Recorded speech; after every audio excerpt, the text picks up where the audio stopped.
Indonesia naik kelas jadi negara menengah atas, tak sepenuhnya untung. Indonesia naik kelas menjadi kelompok negara berpenghasilan menengah atas dalam kategorisasi terbaru yang dirilis Bank Dunia. Meski demikian, Indonesia tidak sepenuhnya akan diuntungkan dari perubahan level tersebut. Karena beberapa pinjaman maupun bantuan dari internasional kemungkinan berkurang. Indonesia naik kelas seiring pendapatan per kapita masyarakat yang naik dari 4.140 US$ pada 2021 menjadi 4.580 dolar pada tahun lalu. Kenaikan pendapatan per kapita tersebut membawa Indonesia beranjak dari tahun lalu yang masih dikategorikan negara berpenghasilan menengah bawah menjadi menengah atas. Menurut Bank Dunia, kinerja itu tak lepas dari pertumbuhan ekonomi yang moncer hingga 5,3% pada tahun lalu. Kenaikan level ini sempat dipamerkan Presiden Joko Widodo secara langsung belum lama ini. Menteri Keuangan Sri Mulyani juga menyebut hal itu sebagai kabar baik. Menurutnya, perbaikan pada level ekonomi Indonesia itu membuat Indonesia menjadi destinasi menarik bagi investor. Penanaman modal asing maupun investasi portofolio diharap makin deras masuk ke Indonesia.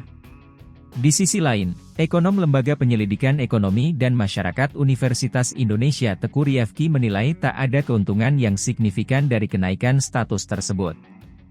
Perubahan menjadi negara berpenghasilan menengah atas menurutnya hanya pencapaian dan bukti bahwa pembangunan ekonomi saat ini berjalan sesuai jalur. Ia menuturkan, tak ada kerugian yang signifikan.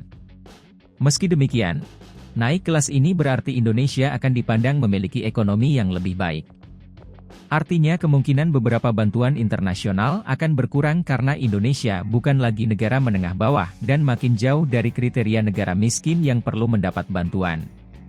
Selain itu, menurut dia, fasilitas pembiayaan dari lembaga internasional seperti Bank Dunia dan Bank Pembangunan lainnya bisa saja makin berkurang.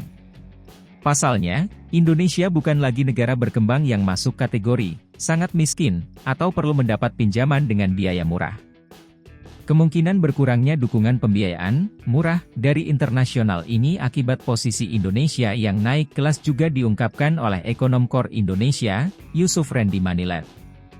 Menurutnya, konsekuensi dari kenaikan level ekonomi adalah di Indonesia kemungkinan tidak bisa lagi mengakses dukungan pembiayaan yang khusus diberikan kepada negara pendapatan menengah bawah dan negara pendapatan rendah atau miskin.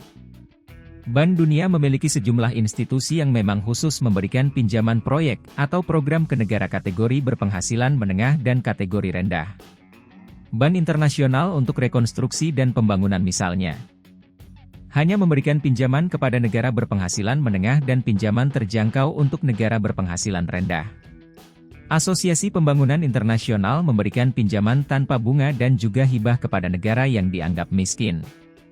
Meski demikian, Yusuf menilai kenaikan status ini juga akan membawa untung bagi Indonesia. Posisi Indonesia akan semakin strategis dalam tata ekonomi dunia karena kesejahteraan penduduknya semakin baik dengan kenaikan pendapatan per kapita. Pendapatan per kapita yang terus naik akan membuat pelaku investasi di bidang kendaraan listrik makin melirik Indonesia. Kenaikan ini menandakan kelas ekonomi menengah atas di Indonesia semakin berkembang, sehingga pangsa pasar kendaraan listrik di dalam negeri semakin menjanjikan.